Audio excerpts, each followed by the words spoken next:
একজন রাঁধুনি যদি একদিন ভালো বিরিয়ানি রান্না করে সবাইকে তাক লাগিয়ে দিতে পারে এবং সবাই চেটেপুটে খায়, সেই বিরিয়ানিটাকে সেদিনকে যদি তিনি একটি টিফিন বক্সের মধ্যে বন্দি করে ডিপ ফ্রিজে রেখে দিয়ে তারপরে 14 বছর পর সেই বিরিয়ানিটাকে বার করে আবার সার্ভ করে, তাহলে কি সেটা ভালো হবে? তো এক্স্যাক্টলি দেবা সিনেমাটার সাথে ঠিক অনেকটা এরকমই হলো। কারণ হ্যাঁ, অবশ্যই এটা এমন নয় যে হুবহু কপি করে ফেললো, কিন্তু গল্পটাকে তো দেখে বোঝাই যাচ্ছে যে কোথা থেকে ইন্সপায়ার্ড, মানে নিজেরই গল্প থেকে ডিরেক্টর নিজেই মানে ইন্সপিরেশন নিয়ে একটা ছবি করে ফেললো।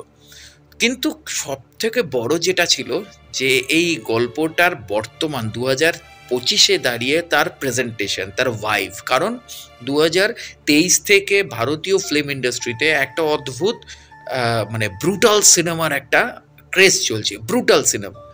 তার আগে অবধি কেজিএফ বলুন বা সালার বলুন বা অন্য যে ধরনের ছবিগুলো বলুন, এগুলোকে আমরা না ইউনিভার্স মানে ক্যাটাগরিতে ফেলে দিলাম যে ওটা একটা আলাদা ইউনিভার্স। কিন্তু হার্ডকোর ব্রুটাল অ্যানিমেল কিন্তু ইউনিভার্স নয়, অ্যানিমেল একটা ব্রুটাল সিনেমা, আলাদা করে কোনো ইউনিভার্স গঠন হয়নি। যেমন মার্কো একটা আলাদা ইউনিভার্স, একটা ব্রুটাল সিনেমা। তো এক্স্যাক্টলি সেই জায়গা থেকে দাঁড়িয়ে দেবা তার মধ্যে নতুন সংস্করণ। এবছর কিন্তু অলরেডি আমরা ফতে দেখে নিয়েছি, ব্রুটালিটি একটা এক্সট্রিম জায়গায় চলে গেছে, মার্কো এখনও চলছে।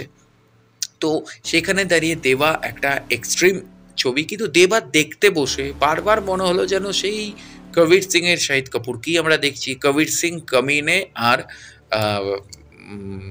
হায়দার, তিনটে গল্পের যে সেই পাঞ্চ, সেই তিনটে গল্পের পাঞ্চকে প্রেজেন্টেশন করছে। হ্যাঁ, আমি নিজে বলেছি বারবার যে ডার্ক ক্যারেক্টার বা অ্যান্টি হিরো বা নেগেটিভ শেডসের ক্যারেক্টারে অলওয়েজ কিন্তু শাহিদ কাপুর মাস্টার ওখানে। মানে শাহিদ কাপুরের ওই জায়গাটায় এমন একটা ফিল্ড শাহিদ কাপুর, যে ওখানে অন্য কোনো অভিনেতাকে সে দাঁড়াতে দেয় না। তো এক্স্যাক্টলি দেবাতেও তাই। দেবাতেও শাহিদ কাপুর, শাহিদ কাপুর অ্যান্ড শাহিদ কাপুর, শাহিদ কাপুর অন্য কোনো অভিনেতা অভিনেত্রীদেরকে দাঁড়াতেই দেয়নি। পূজা হেগড়ের এখানে এক্সটেন্ডেড ক্যামিও ছাড়া আর কিচ্ছু নয়, পূজা হেগড়ে এখানে আই ক্যান্ডি।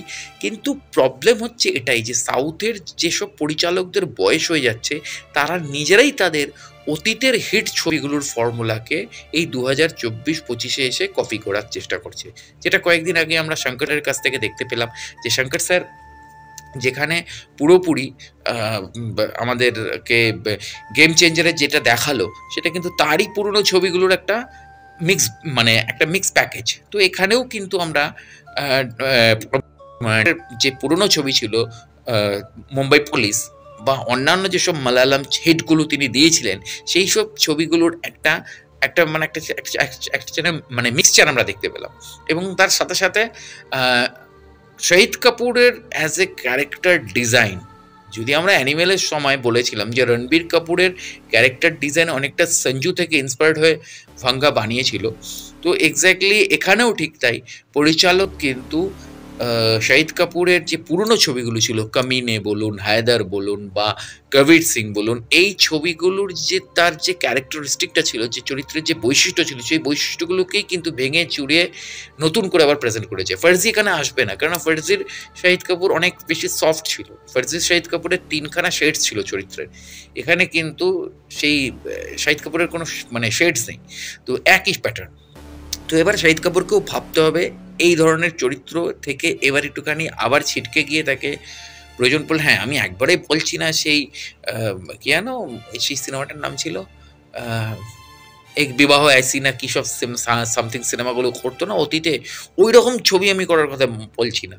আমি শাহিদ কাপুরকে বলছি এই অ্যাকশন জনারই থাকুন, কিন্তু ঘটনা হচ্ছে এবার কিছু ডিফারেন্ট হবো, কারণ এই শেডসটা এবার দর্শকের কাছে মনোটোনাস হতে যাচ্ছে। তো এইবারে আর ভালো লাগবে না, এর পরের বার থেকে নতুন কিছু ভাবতে হবে। হ্যাঁ, ফার্জির মতন প্যাটার্ন নিয়ে আসুক তাও বেটার, কিন্তু এই একই প্যাটার্ন ভালো লাগবে না। তো এক্স্যাক্টলি দেবা দেখতেই পারেন। দেবা একটা মাস মাসালা মুভি এবং অ্যাকশন প্যাক ছবি। যারা মাস মাসালা ছবি দেখতে ভালোবাসেন, যারা 2-2.5 ঘন্টা টান টান উত্তেজনার মধ্যে থাকতে ভালোবাসেন, তো দেখুন অবশ্যই পুরনো ছবি মুম্বাই পুলিশের সাথে এটাকে মেলাতে যাবেন না, কেননা ক্লাইম্যাক্সে প্রচুর পরিবর্তন আছে। আমি বলেছি জাস্ট কয়েকটা জায়গা এরা নিয়েছে, ফর্মুলাগুলো নিয়েছে, কিন্তু ছবির গল্পের ক্লাইম্যাক্স কিন্তু এখানে পরিবর্তিত, সেই যে ব্যাপারগুলো এখানে কিন্তু নেই। তো অবশ্যই ছবিটা দেখুন এবং অবশ্যই আমার চ্যানেলটি সাবস্ক্রাইব করে এবং পেজটাকে ফলো করে জুড়ে থাকুন। দেখা হচ্ছে পরের ভিডিওতে। নমস্কার।